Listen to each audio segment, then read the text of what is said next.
চাষের জমি ও ভূপৃষ্ঠের জল সংরক্ষণ, এটা আমাদের আজকের সেন্ট্রাল সাবজেক্ট।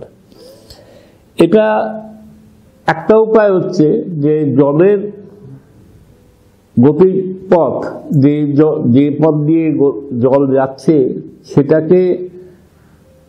সেটার পথে কিছু একটা বাধা তৈরি করা। বাধাটা পাথর দিয়েও হতে পারে, জৈব বস্তু দিয়েও হতে পারে। তো সেইগুলো নিয়ে একটু চিন্তা দরকার। সবচেয়ে আগে যে বাধা হয়, যেটা সবাই চাষিরা করে, যে ক্ষেতের চারিপাশে একটু আল দেওয়া। জলের পথে বাধা প্রথমত ওই কিছু একটা গাঁথনি রেখে, হয় পাথরের, নয় ইটের পাঁচিল, নয় মাটির বাঁধ, কিছু একটা দিতে হয়। এবার সেটা জায়গা অনুযায়ী এবং মাটি কতটা প্রয়োজন আছে সেটার উপর ডিপেন্ড করে। স্বাভাবিকভাবেই খুব কম জায়গা যেখানে আছে সেখানে সমস্যাটা অনেক বেশি গভীর, আর যেটা বন্যাতে ডুবে যায় কিছু দিনের জন্য হলো। বেশিরভাগ জায়গাতেই আমাদের চেষ্টা করতে হয় যে আমরা ওই আল দিয়ে জলের গতিবেগ যত বাড়বে, এবং গতিবেগ কতটা বাড়বে এটা ডিপেন্ড করবে তিনটে জিনিসের উপর। একটা হচ্ছে জলটা কত গতিতে যাচ্ছে, স্লোপটা কত। স্লোপ যত বেশি হবে তখন বাঁধটাও তত বেশি কাছাকাছি করতে হবে, কারণ ওই মাটির উপর দিয়ে যে জল খুব দ্রুত গতিতে বয়ে যায়, তাহলে মাটি ধুয়ে বেরিয়ে যায়। এই ধুয়ে বেরিয়ে যাওয়াটাকে কম করতে এবং সম্ভব হলে আটকে দিতে আমাদের অনেক রকম উপায় আছে। তার প্রথম উপায় যেটা বললাম, যে বাঁধ তৈরি করা। দ্বিতীয় উপায় হচ্ছে যে গাছগাছালির পথে যেহেতু আল উঁচু করা যাচ্ছে না, তাহলে গাছ দিয়ে বা বেড়া করে বা ঝোপ দিয়ে বেড়া করে, নিশিন্দা লাগিয়ে, বাসক লাগিয়ে বা সেখানে ঘাস লাগিয়ে, সেই পথে যদি আমি একটা জৈবিক পদার্থ দিয়ে বাধা দিতে পারি, কিন্তু কতটা অন্তর বাধা দিতে হবে, সেটা কন্ট্রোল বাঁধ হবে না সাধারণ বাঁধ হবে, সেই সবটাই নির্ভর করছে ওই 1 নম্বর স্লোপ। 2 নম্বর হচ্ছে যে মাটিটা আচ্ছাদিত কিনা, অর্থাৎ বৃষ্টি এসে সরাসরি মাটিকে আঘাত করবে না আগে গাছে লেগে আস্তে আস্তে পড়বে। 3 নম্বর যে মাটিটার ধরন কি, মাটিটা কি বেলে মাটি না এঁটেল মাটি, কত তাড়াতাড়ি জল ঢুকতে পারে ভেতরে, বৃষ্টিটা কত ঘন ঘন হয়, আর বৃষ্টি পড়ার সময় সেটা ঝড়ো হওয়ার সঙ্গে হচ্ছে না সেটা অ্যাঙ্গেলটা কি, সেটা কি উপর থেকে সোজা পড়ছে না সেটা এরকম ভাবে পড়ছে, প্যাঁচা হয়ে মাটিকে আঘাত করছে। তার উপরেও তাহলে মাটি শুষে নেওয়ার ক্ষমতা, কতটা বৃষ্টিপাত হয় এবং সেটা কিভাবে ডিস্ট্রিবিউটেড। আমাদের এখানে যেমন বৃষ্টিপাত কম আমরা বলি, কিন্তু অনেক সময় মাত্র 1-2 সপ্তাহে হয়তো সারা বছরের 1/3 বা অর্ধেক বৃষ্টি হয়ে গেল, 40% বৃষ্টি হয়ে গেল, তখন সেখানে ভূমিক্ষয়ের সমস্যা। তো পাহাড়ি অঞ্চলে, তরাই অঞ্চলে এবং যেখানে বৃষ্টি ঝোড়ো হওয়ার সঙ্গে হয়, সেখানে এই সমস্যাটা অনেক বেশি। তৃতীয়টা হচ্ছে ওইটা বললাম যে মাটির উপর আচ্ছাদন আছে কিনা। তো আচ্ছাদন হতে পারে যে এখন বেশি বড় গাছ হলে, তার ছায়া হলে অন্য ফসল হতে পারবে না, কিন্তু আমরা চেষ্টা করব যে 2-3 তলা গাছের আস্তরণ করা যাক, এবং সেই গাছগুলো হয়তো লম্বা গাছ যেগুলো হবে সেগুলোতে খুব একটা বড় মাথা যাতে না হয়, যেমন বকফুলের গাছ বা ওরকম কিছু লাগানো থাকবে, যেটার মধ্যে জল, যেটা ডালপালা বেশি নেই এরকম গাছ, তার তলায় হয়তো একটা ঝোপ জাতীয় গাছ, কিন্তু যেটাকে বৃষ্টির সময় হয়তো কেটে দেওয়া হয়, আর যখন বর্ষা চলে যায়, যখন শুকিয়ে যাবার, তখন ওটাকে বড় হতে দেওয়া হয়, যাতে করে ওই বাতাসের গতিবেগে মাটিটা বেশি শুকিয়ে না যায়, মাটির উপরের তলটা ভিজে থাকে, আর ওইখানে একটু ছায়াও থাকে। মানে যতক্ষণ অবধি মাটির আস্তরণ থাকবে, মানে আপনি যখন চলেছেন কখনো রাস্তায়, তখন নিশ্চয়ই লক্ষ্য করেছেন যে গ্রামের যে রাস্তায় যেখানে ঘাস গজিয়ে আছে সেখানে কাদা হয় না, কারণ ওই গাছটাই ওই মাটিটাকে খুলে রেখেছে, মাটির ভেতরে ফাঁক ফোকর তৈরি করে রেখেছে, যেটা দিয়ে জলটা নিচে ঢুকে যাচ্ছে। জল যদি 1 ফুটের বেশি নিচে ঢুকে যায় তখন সেই জলটা অনেক পার্মানেন্টলি ব্যবহার করা যায়। সেই জন্যেই জল প্রচুর আসে, কিন্তু জলটা ভালো দিকও আছে খারাপ দিকও আছে। আমরা চাই না যে জল যাওয়ার সময় তার গতিটা এত বেশি হোক যাতে সেটা মাটি ধুয়ে নিয়ে চলে যায়। আর শেষটা হচ্ছে যে আমরা কীরকম লাঙল দিচ্ছি, কত ঘন ঘন, বা লাঙল দিতে গিয়ে মাটির তলার মাটিটাও জমাট বেঁধে যাচ্ছে কিনা। তার মানে জমাট যদি বাঁধে, বৃষ্টিপাত যদি কনসেন্ট্রেটেড হয়, একটা সময় বেশি হয় অন্য সময়টা, আর যদি আচ্ছাদন না থাকে তাহলে ভূমিক্ষয়ের জন্য সেটা আদর্শ জায়গা। কথা হলো প্রথমে যে বাঁধ করে বা ফিজিক্যাল কোনো বাধা দিয়ে, কোনো একটা বাধা দিয়ে জলটাকে আটকানো, যাতে জলটা মাটির উপর দিয়ে না বয়ে মাটির নিচে দিয়ে বয়। আমরা বলি অর্ধচন্দ্রাকার বাঁধ, অর্থাৎ আমি যদি উপর থেকে যখন জলটা নিচের দিকে আসছে তার রাস্তাতে যদি আমরা মাছের আঁশের মতো অর্ধচন্দ্রাকার বাঁধ খুঁড়ি, সেই বাঁধটার সামনেটা জায়গাটা জলটা ঢোকার জন্য একটুখানি গর্ত করে রাখি, যেটা পাথর দিয়ে ভরা থাকে, ওই মাটিরই যেগুলো কাঁকড়ের অংশ সেটা দিয়ে ওখানে থাকে, আর যেটা বড় অংশ সেটা বাঁধের মধ্যে থাকে। এবং ওই বাঁধের উপরটায় একটুখানি ঘাস টাস হওয়ার মতো একটা কিছু ফসল থাকে তাহলে। এবং বিশেষ করে পাহাড়ি অঞ্চলে দরকার হয়, যদি ফলের গাছের বাগানটা আমি করছি, সেখানে জলটা উপর থেকে নিচে গড়িয়ে আসার পথে আমি যদি বাঁধ তৈরি করতে পারি তাহলে এইখানটায় জলটা শুষবে সেটা, এবং জলটা রুখবে, আর এর পেছনে আমি হয়তো 1-2 ফলের গাছ লাগাবো। তো যেখানেই আমরা এবার মানে ফসলের ক্ষেত্রে আমাদের যাতে বাঁধের ওপর সমান চাপ পড়ে, সেই জন্যে আমরা সোজাসুজি লাইনে বাঁধ করি না, জলটা যেখানে স্লোপ আসছে তার আড়াআড়িভাবে বাঁধ তৈরি করি। মানে একটা উপর থেকে নিচে বাঁধ তৈরি হবে, সেটা ছোট ছোট, আরেকটা হচ্ছে যে এই জলটা যেখানে যাচ্ছে তার এগেনস্টে বাঁধ তৈরি করা হচ্ছে। এইটা বেশি জলটাকে মাটির তলায় ঢোকানোর জন্য বেশি ইম্পর্টেন্ট। এই আড়াআড়ি বাঁধ যেগুলো, সেই আড়াআড়ি বাঁধগুলো যাতে শক্তপোক্ত থাকে, তাহলে তার জন্য 3টে রাস্তা। একটা হচ্ছে সামনেই একটা নালা যেটা খোঁড়া হয়েছিল, সেখান দিয়ে জলটা নিচে ঢোকে। দ্বিতীয়ত বাঁধটাকে শক্ত করার জন্য ওই একটু সামনের দিকে হয়তো একটু ঘাস লাগানো হলো, আর উপরে হয়তো ছোট ঝোপ কিছু লাগানো হলো। সেই ঝোপটা এমন গাছ হতে পারে যেটা ডালপালা মাঝে মাঝে কাটা যায়, এবং সেই মাঝামাঝি যেগুলো মাঝে মাঝে যেটা কাটবো সেটাই হয়তো আমার সবুজ সারের কাজে লাগবে, কম্পোস্ট বানাবার কাজে লাগবে।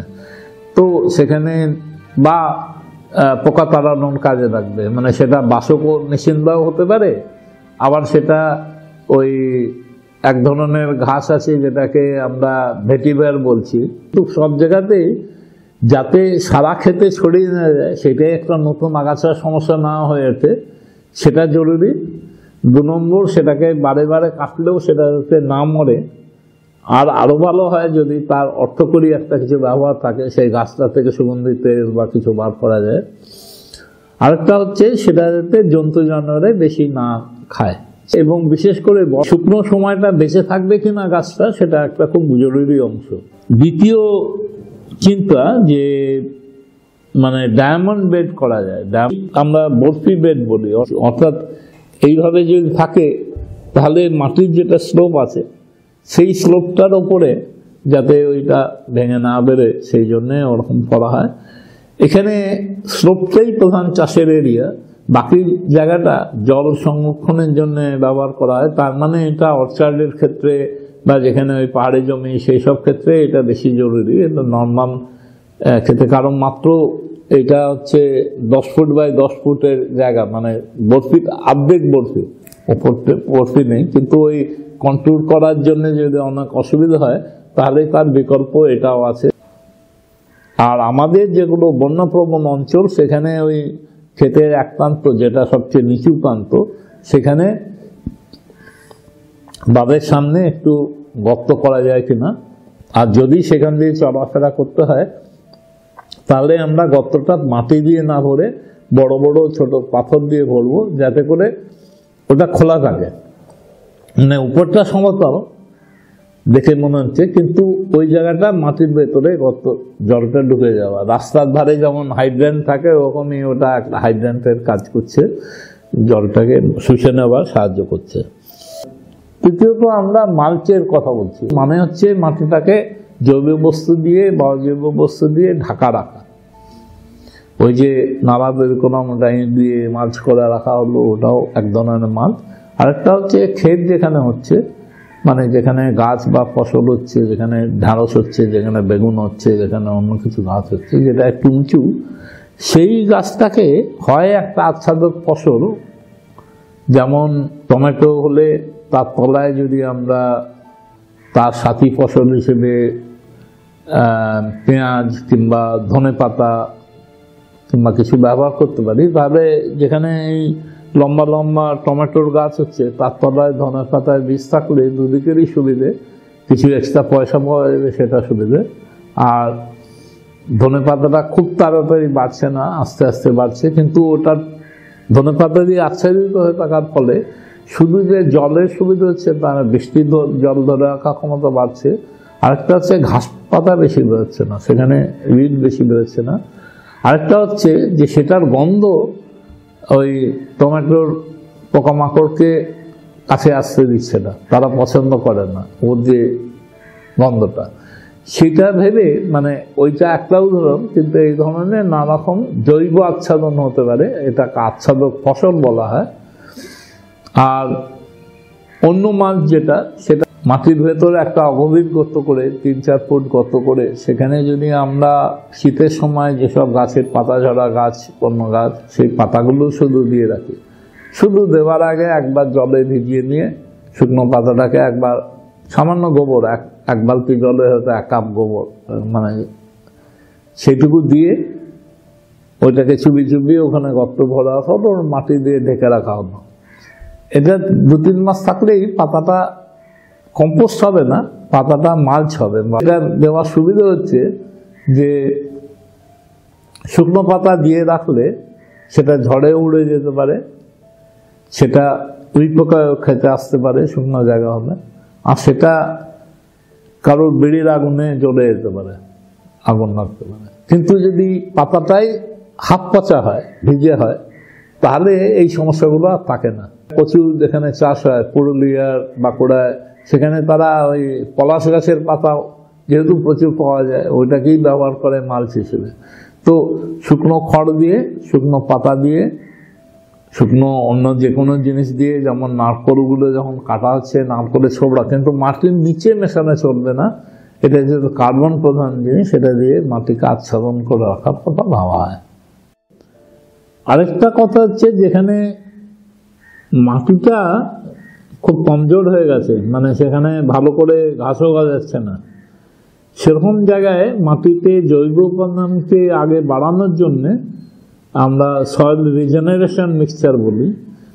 2-3 রকম গাছ মিশিয়ে, অর্থাৎ বাজার থেকে কিনে এনে মাটি ফেলা অনেক বেশি পয়সাও লাগে, অনেক বেশি সময় লাগে, অনেক বেশি শ্রম লাগে। ওইখানেই যদি আমরা 3-4 রকম বীজ মিশিয়ে ছড়াতে পারতাম, তো একটা খাড়া গাছ, একটা লতানে গাছ যেটা চড়বে, আরেকটা লতানে কিন্তু মাটিতে ছড়ানো গাছ, এখন 3টে বীজটাকে যদি আমি একসঙ্গে মিশিয়ে নিই আর এখানে সাজিয়ে রাখি, আর তারপর আটা দিয়ে যেমন নেচি তৈরি করা হয়, এরকম মাটি দিয়ে একটা নেচিতে করে তার উপর ওটাকে নিয়ে সেটাকে ছোট ছোট ট্যাবলেট করে, এটাও মিষ্টি হলো, তখনই ছড়িয়ে দিলাম, তো যে জমিগুলো